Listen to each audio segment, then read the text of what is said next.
இன்னைக்கு நம்ம பார்க்க போற ஸ்டோரியோட பேரு காணாத வீடு. வாங்க பார்க்கலாம். ஒரு அழகான கிராமம். அந்த கிராமத்துல மாணிக்கம் சொல்ற அப்பாவுக்கு 2 ஆண் பிள்ளைகள் இருந்தாங்க. இந்த மாணிக்கம் தன்னோட குடும்பத்தை ரொம்பவும் செக்யூரா அவர்கிட்ட இருந்த நிலத்தையும் அவர்கிட்ட இருந்த விலங்குகளையும் வச்சு முட்டை, பால் விற்பனை இப்படி செஞ்சு தன்னோட வாழ்க்கையை ஓட்டிட்டு வந்தாரு.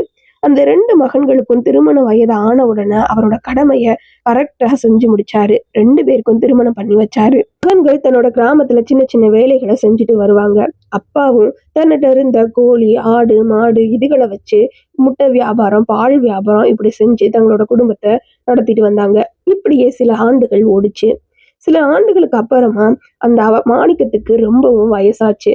சரி, தன்னிட்ட இருக்கிற விலங்குகளை பங்கு பிரிச்சு கொடுத்துடலாம் அப்படின்னு தன்னோட 2 மகன்களையும் 2 மருமக்கள்களையும் அழைச்சாரு. உடனே மருமக்கமாரு, இவர்கிட்ட இருக்கிற சொத்தை பிரிச்சு வேற கொடுக்க போறாரா அப்படின்னு நக்கலா கேட்டாங்க. ஆனாலும் அவர் சொன்னாரு, இல்லம்மா, என்கிட்ட இருக்கிற இந்த வீட்டையும் இந்த விலங்குகளையும் நான் பத்திரமா ஒருத்தவங்கள்ட்ட கையில கொடுத்துட்டேன்னா நான் நல்லபடியா போய் கடவுள்கிட்ட அடைஞ்சிருவேன் அப்படின்னு சொன்னாரு. சரி அப்படின்னு சொன்ன மகன்கள், என்னப்பா சொல்லுங்க அப்படின்னு சொன்னாங்க.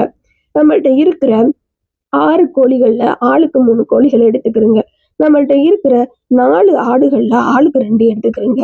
நம்மள்ட்ட இருக்கிற 2 மாடுகள்ல ஆளுக்கு 1 எடுத்துக்கிறோங்க அப்படின்னு சொன்னாரு. உடனே மருமகள்கள், சரி சரி, அதெல்லாம் பங்கு பிரிச்சது போதும், இந்த வீடு யாருக்கு அப்படின்னு கேட்டாங்க. உடனே அவர் சொன்னாரு, என்கிட்ட இருக்கிறது 2 வீடு இல்ல, ஒரே வீடு. இத நான் இந்த மகனுக்கா அந்த மகனுக்கான்னு நான் கொடுக்க முடியாது. 2 மகன்களுக்குமே எனக்கு வேணும். அதனால இந்த வீட்டுல நீங்க 2 பேருமே கடைசி வரைக்கும் ஒற்றுமையா வாழுங்க.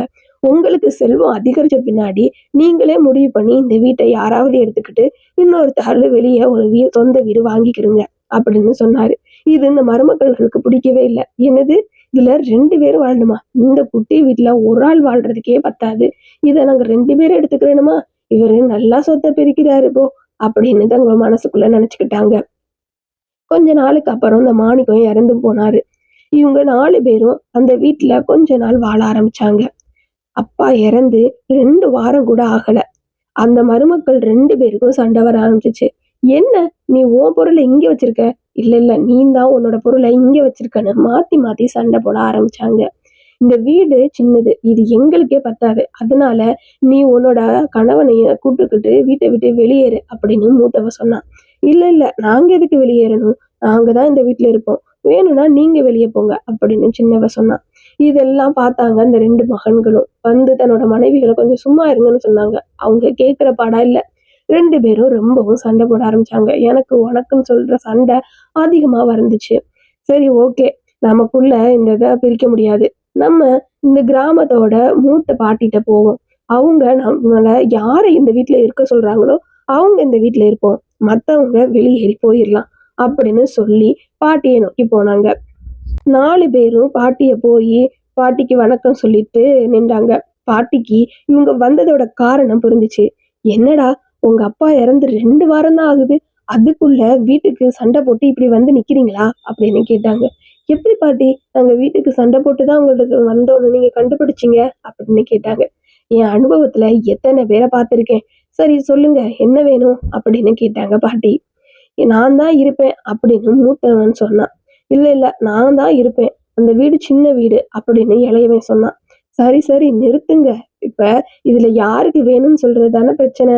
இன்னைக்கு நீங்க வீட்டுக்கு போங்க, உங்களோட கோழிகளை மட்டும் உங்களோட வச்சு நைட்டு ஃபுல்லா தூங்குங்க, அடுத்த நாள் வாங்க, நான் இதுக்கு தீர்வு சொல்றேன் அப்படின்னு பாட்டி சொல்லி அனுப்புனாங்க. என்ன, வீடு யாருக்குன்னு சொல்லி கேட்க வந்தா கோழிகளை கூட்டு படுக்க சொல்றாங்க பாட்டி. சரி, ஏதோ ஒண்ணு பண்றாங்க அப்படின்னு 4 பேர் எதிர்த்து பேச மனசு இல்லாம திரும்பி வீட்டுக்கு வந்தாங்க. அன்னைக்கு நைட்டு தங்களோட 6 கோழிகளையும் தங்களோடய படுக்க வச்சாங்க. கோழிகளோட கொக்கரிப்பும் அதோட சவுண்டும் அந்த வாடையும் உங்களுக்கு பிடிக்கல. என்ன, இது காத்துக்குள்ள இருந்து கத்திக்கிட்டே இருக்குது அப்படின்னு மூத்தவ சொன்னான். ஐயோ, இது என் மேல வந்து நிக்குது அப்படின்னு இளையவ சொன்னான். இப்படியே நைட்டு ஃபுல்லா அந்த கோழியோட சவுண்ட்லையும் வாடையிலையும் உங்களுக்கு தூக்கமே வரல.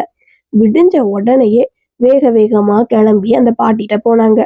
என்ன, சொல்லுங்க, என்ன நைட்டு ஃபுல்லா தூங்கல போல அப்படின்னு பாட்டி கேட்டாங்க. ஆமா பாட்டி, நைட்டு ஃபுல்லா தூக்கமே வரல, இந்த கோழிகளோட சவுண்டு எங்களை தூங்கவே விடல. இப்ப சொல்லுங்க, அந்த வீடு யாருக்கு அப்படின்னு 4 பேரும் கேட்டாங்க. சரி, நீங்க சொல்றத பார்த்தா இன்னும் வீட்ல இடம் இருக்குன்னு நினைக்கிறேன். நீங்க இன்னைக்கு நைட்டு என்ன பண்றீங்க? உங்களோட ஆடுகளையும் கூட அந்த கோழி, ஆடுகள் நீங்க எல்லாரும் நைட்டு படுத்து நாளைக்கு வந்து என்ன பாருங்க அப்படின்னு சொன்னாங்க. ஐயோ! இந்த பாட்டினால நேத்து ஃபுல்லா தூங்கல. இன்னைக்கும் தூங்க முடியாது போல. பாட்டிய எதுத்தும் பேச முடியாது. சரி வாங்க போலாம் அப்படின்னு 4 பேரும் போனாங்க. 4 பேரும் அன்னைக்கு நைட்டு தங்களோட ஆடுகளையும் கூட வச்சுக்கிட்டாங்க. ஐயையோ! 4 பேராலயும் தூங்கவே முடியல. இங்கிட்டு கோழி சத்தம், இங்கிட்டு ஆடோட சத்தம், அதோட அ கழிவுகளோட ஸ்மெல்லு. உங்களால படுக்கவே முடியல. ஐயோ! என்ன பண்றது? எப்படா விடியும்னு காத்திருந்து, விடியறதுக்கு முன்னாடியே பாட்டிய போய் பார்த்தாங்க.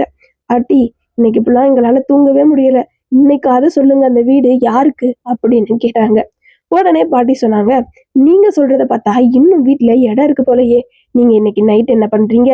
ஆடு, மாடு, அப்புறம் கோழி இதுகள் எல்லாத்தையும் வச்சு 1 வாரம் ஃபுல்லா தூங்குங்க.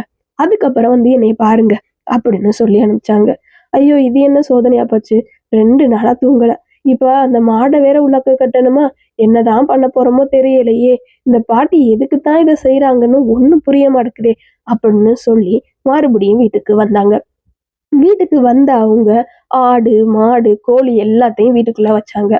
இங்கிட்டு கோழியோட சத்தம், கொக்கரிப்பு கேட்டுக்கிட்டே இருந்துச்சு. இங்கிட்டு ஆடோட சத்தம், அதோட ஸ்மெல்லு. இங்கிட்டு மாடோட சவுண்டு. அதோட எல்லா கத்தலும் ஒரு சந்தைக்குள்ள நுழைஞ்சா இருக்கிற இரைச்சல் மாரி அவங்களுக்கு கேட்க ஆரம்பிச்சுச்சு. அவங்களால கண்ண பொத்தவே முடியல. அதோட கழிவுகளோட ஸ்மெல்லும் அவங்களால அந்த வீட்டுக்குள்ள இருக்கவே முடியல. அது ஒரு மினி கொட்டகையாவே மாறி இருந்துச்சு. இவங்கள 4 பேராலயும் அந்த வீட்டுக்குள்ள தூங்கவே முடியல. 2 நாளா தூக்கம் இல்லாத இவங்களுக்கு மறுபடியும் தூக்கம் இல்லாம 3வது நாளு தங்க வீட்டோட திண்ணையில 4 பேரும் படுத்து தூங்குனாங்க. அன்னைக்கு நைட்டு கொசு கடிச்சாலும் அவங்க இருந்த களைப்புல குளிர்ல நடுங்கிக்கிட்டே தூங்க ஆரம்பிச்சாங்க.